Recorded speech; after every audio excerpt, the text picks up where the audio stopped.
Shri Vikram Mishri, on the ongoing developments around Operation Sindoor. We are also joined by Colonel Sophia Qureshi and Wing Commander Vyomika Singh. With that, I hand over the floor to Foreign Secretary. Sir, over to you. Thank you Randeep. नमस्कार, good afternoon, आप सबका स्वागत है। और मैं सबसे पहले अनुरोध करूंगा कर्नल सोफिया कुरैशी से कि वो आपको आज तड़के सवेरे से हुई घटनाओं से अवगत कराएं। Colonel Qureshi. Thank you sir. नमस्कार। 8 से 9 मई 2025 की मध्य रात्रि को पाकिस्तानी सेना ने सैन्य बुनियादी ढांचे को निशाना बनाने के इरादे से पूरी पश्चिमी सेना पर भारतीय वायु क्षेत्र का कई बार उल्लंघन किया।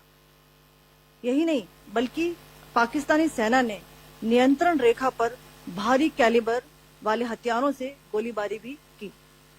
अंतर्राष्ट्रीय सीमा और नियंत्रण रेखा पर लेह से लेकर सरक्रीक तक 36 स्थानों पर 300 से 400 लगभग ड्रोनों का इस्तेमाल घुसपैठ का प्रयास करने के लिए किया गया। भारतीय सशस्त्र बलों ने काइनेटिक्स व नॉन काइनेटिक साधनों का उपयोग करके इनमें से कई ड्रोन्स को मार गिराया। इतने बड़े पैमाने पर हवाई घुसपैठों का संभावित उद्देश्य वायु रक्षा प्रणालियों का परीक्षण करना और खुफिया जानकारी इकट्ठा करना था। ड्रोन के मलबे की फोरेंसिक जांच की जा रही है। प्रारंभिक रिपोर्ट्स से पता चलता है कि वे तुर्की के असीस गार्ड सोंगर ड्रोन्स हैं। इसके उपरांत रात में पाकिस्तान के एक सशस्त्र यूएवी ने भटिंडा सैन्य स्टेशन को निशाना बनाने की कोशिश भी की, जिसे पकड़ा गया और उसे निष्क्रिय कर दिया गया। पाकिस्तानी हमले के जवाब में पाकिस्तान में 4 हवाई रक्षा स्थलों पर सशस्त्र ड्रोन्स लॉन्च किए गए। इनमें से एक ड्रोन एडी रडार को नष्ट करने में सक्षम रहा। पाकिस्तान ने जम्मू कश्मीर के तंगधार, उरी, पुंछ, मेंढर, राजौरी, अखनूर और उधमपुर में भारी कैलिबर आर्टिलरी गन और सशस्त्र ड्रोन्स का उपयोग करके नियंत्रण रेखा के पार गोलीबारी भी की, जिसके परिणाम स्वरूप भारतीय सेना के कुछ जवान हताहत हुए और घायल हुए। भारतीय जवाबी कार्रवाई में पाकिस्तानी सेना को भी बड़ा नुकसान पहुंचाया गया। इसके अलावा पाकिस्तान का गैर जिम्मेदाराना व्यवहार फिर से सामने आया। 7 मई 2025 को रात 8:30 बजे एक असफल अकारण ड्रोन और मिसाइल हमला करने के बावजूद पाकिस्तान ने अपना नागरिक हवाई क्षेत्र बंद नहीं किया। पाकिस्तान अपने नागरिक विमानों को ढाल के रूप में इस्तेमाल कर रहा है, जबकि उसे अच्छी तरह से पता है कि भारत पर उसके हमले से हवाई रक्षा की तीव्र प्रतिक्रिया होगी। यह भारत और पाकिस्तान के बीच अंतर्राष्ट्रीय सीमा के पास उड़ान भरने वाले अंतर्राष्ट्रीय उड़ानों सहित नागरिक विमानों के लिए सुरक्षित नहीं है। यहाँ स्क्रीन शॉट में पंजाब सेक्टर में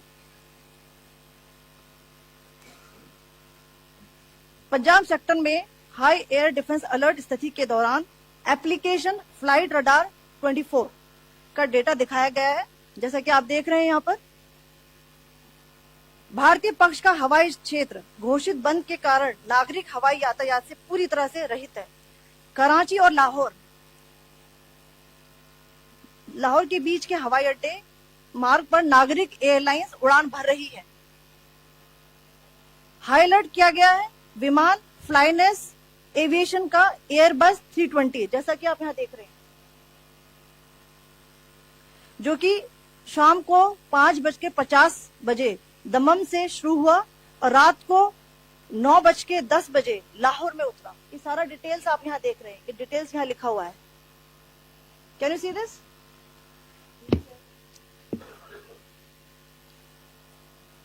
भारतीय वायुसेना ने अपनी प्रतिक्रिया में काफी संयम दिखाया और इस प्रकार अंतर्राष्ट्रीय नागरिक विमान सेवा की सुरक्षा सुनिश्चित की।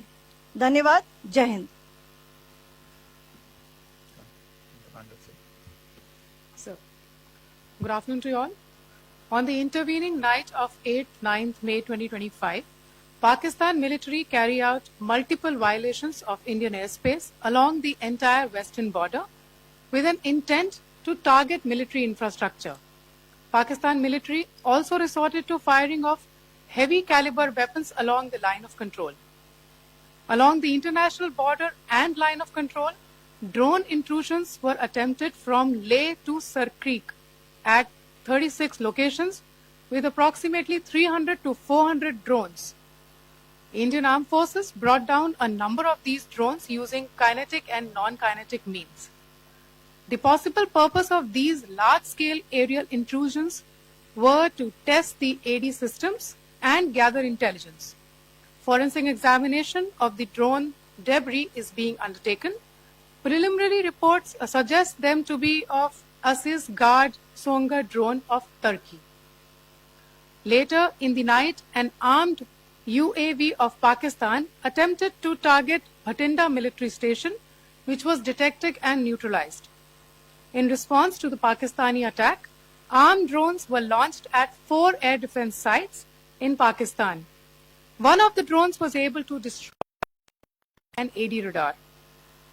Pakistan also carried out artillery shelling across the line of control using heavy caliber artillery guns and armed drones at Tangdhar, Uri, Poonch, Mendhar, Rajouri, Akhnur and Udhampur in Jammu and Kashmir area, which resulted in some losses and injuries to Indian Army personnel. Pakistan Army also suffered major losses in Indian retaliatory fire.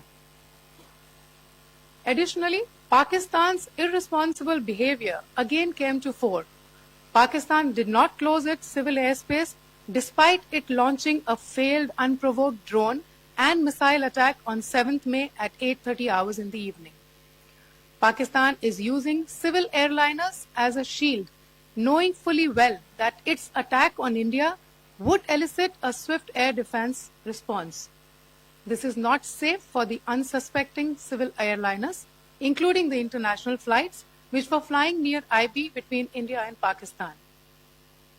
The screenshot we just showed and we shall share with you, it shows the data of the application Flight Radar 24 during a high air defense alert situation in the Punjab sector. As you have seen, the airspace on the Indian side is absolutely devoid of civil air traffic due to our declared closure. However, there are civil airlines flying the air route between Karachi and Lahore. Amongst the other civil aircraft that you can see, we have highlighted an aircraft which is Airbus 320 of Flynas Aviation, which was originated from Dammam at 1750 hours and landed later at Lahore at 2110 hours in the night. Indian Air Force demonstrated considerable restraint in its response, thus ensuring safety of international civil carrier.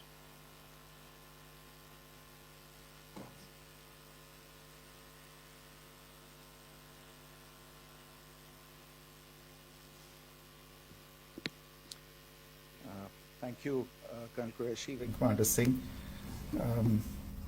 I have just a few points to share in addition. कल रात की पाकिस्तानी सेना की कायरतापूर्ण गतिविधियों से आपको colonel Qureshi और विंग कमांडर सिंह ने पहले ही अवगत करा दिया गया है. These provocative and escalatory actions that were taken by Pakistan last night were targeted at Indian cities and civilian infrastructure, in addition to some military targets. The Indian Armed Forces responded proportionately, adequately and responsibly. ये जो हमले हुए कल रात को भारतीय सैन्य इकाइयों ने पर्याप्त रूप से और एक जिम्मेदाराना रुख अपनाते हुए इन हरकतों का उत्तर दिया.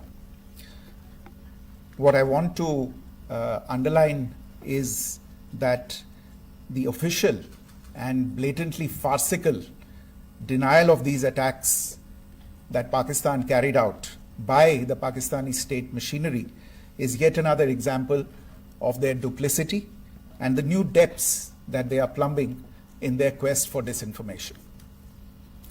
The other point in the same vein is Pakistani claims that they did not target or attack any religious places. You would recall that yesterday I shared with you an incident related to the attack on a Gurdwara in Poonch.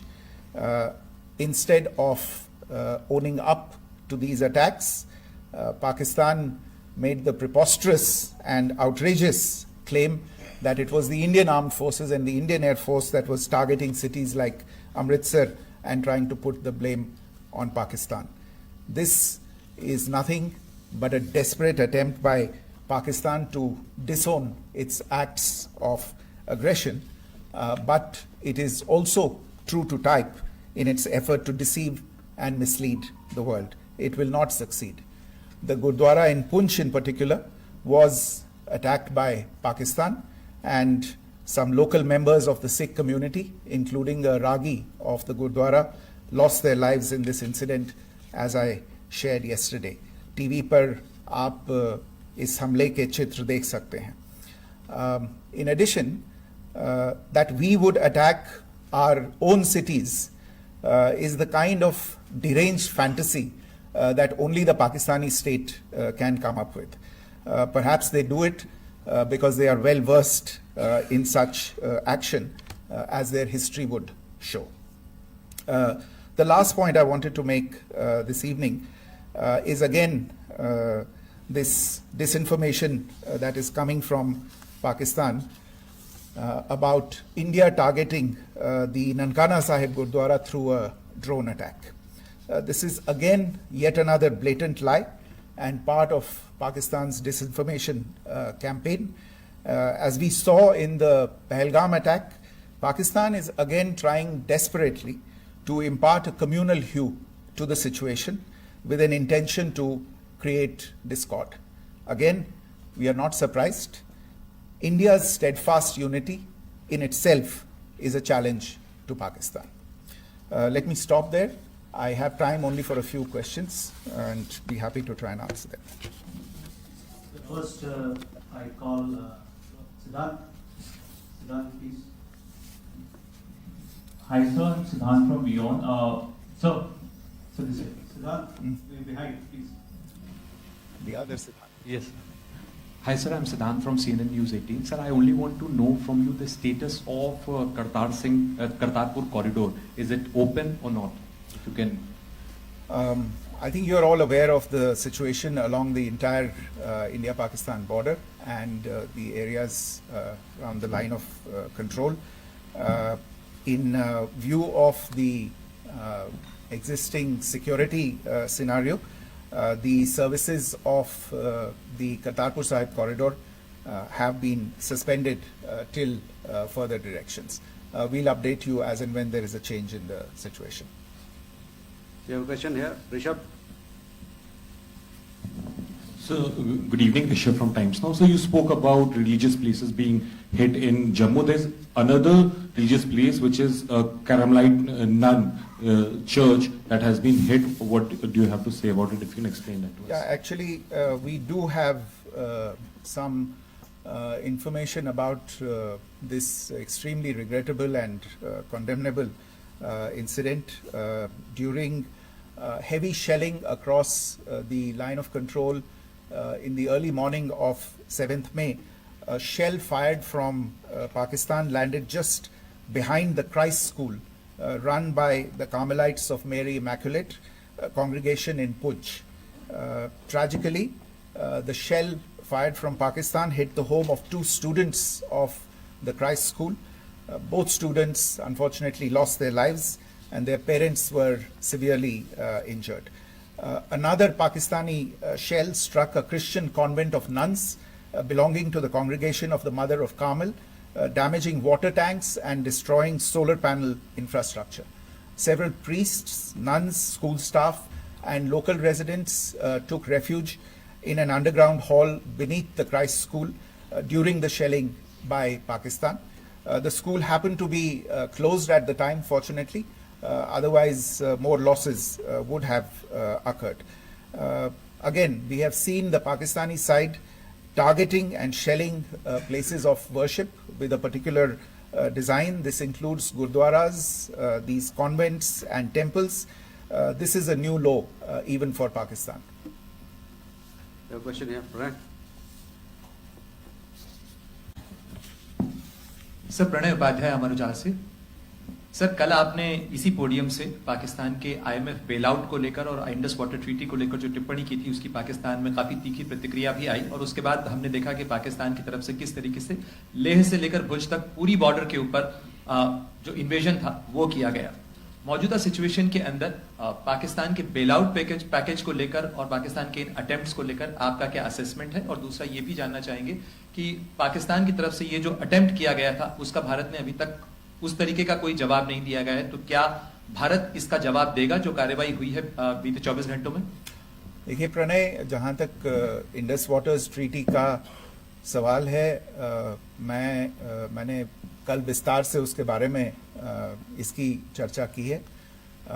Indus waters treaty is in abeyance and as such I have nothing further to add to the decision that was announced by the cabinet committee on security. जहाँ तक IMF bailout का सवाल है, आपको ज्ञान होगा कि IMF की आज मीटिंग हो रही है। हम वहाँ पे अपना पक्ष रखेंगे और जो हमारा मत है इन चीज़ों को लेके वहाँ पे साझा करेंगे दूसरे मेंबर्स के साथ। ये बोर्ड पे निर्भर है कि वहाँ पे क्या निर्णय होता है। और जहाँ तक जो कार्रवाई हुई है उसका जवाब देने का जो आपने जो प्रश्न उठाया है, जो आज ब्रीफिंग हुई है, जो आपको सूचना मिली है, मैंने भी कहा है कि जो आज सवेरे तड़के सवेरे जो गतिविधियां हुई, भारत ने उनका एक जिम्मेदाराना पूर्ण तरीके से और एक पर्याप्त तरीके से उसका जवाब दे दिया है। Siddhant? Hi sir, Siddhant from WION. Sir, the External Affairs Minister has spoken to many of his counterparts around the world. Yesterday he spoke to the US Secretary of State Marco Rubio. So what were the key areas of conversations during that call? Yes, the minister had a conversation with the US Secretary of State. As you can imagine, the focus of discussions was the terrorist attack in Pahalgam and the response that India mounted after that on the 7th of May. The Secretary of State shared his thoughts on these developments with the minister. The minister deeply appreciated the US's commitment to work with India in the fight against terrorism, and he also underlined the targeted measures that India had taken in connection with Op Sindoor. The minister also underlined that India would firmly counter any attempts at escalation from there. But in follow-up to that, as you are aware, there have been a number of other conversations. The minister had a conversation with the UK Foreign Secretary, David Lammy, today. There too, the discussion centered around countering terrorism, for which there must be zero tolerance. And I understand just a short while ago, the External Affairs Minister has also spoken to the Foreign Minister of Norway, Espen Barth Eide, which was also focused on recent developments stemming from the terrorist act in Pahalgam. One last question, Sudhi. Sir, Foreign Secretary, thank you for doing this. Sudhi Ranjan from Bloomberg. Foreign Secretary, India had struck Bahawalpur the other day, which is also connected with the murder of one of us, journalist Daniel Pearl. If you could give us an understanding of what exactly are the reports that you're getting. You're right. Bahawalpur is the headquarters of the Jaish-e-Mohammed terrorist group that is proscribed by the United Nations. Its leader, Maulana Masood Azhar, is a proscribed individual. It is, you brought up the connection with the tragic death or killing of Daniel Pearl of the Wall Street Journal. The Jaish-e-Mohammed was in some way, directly or indirectly, responsible for the death of Daniel Pearl. But the real connection is through Ahmed Omar Saeed Sheikh, the British Pakistani jihadi who was held in India, but was finally released in 2000, and he was the person who lured Daniel Pearl to his eventually leading to his murder. So these are all obviously connected figures, connected individuals, connected institutions, and the attack on Bahawalpur, on that facility of the Jaish-e-Mohammed in Bahawalpur is, I would imagine, a fitting part of this unfortunate incident. Thank you all. Thank you, sir. With that, we come to the closure of this press briefing.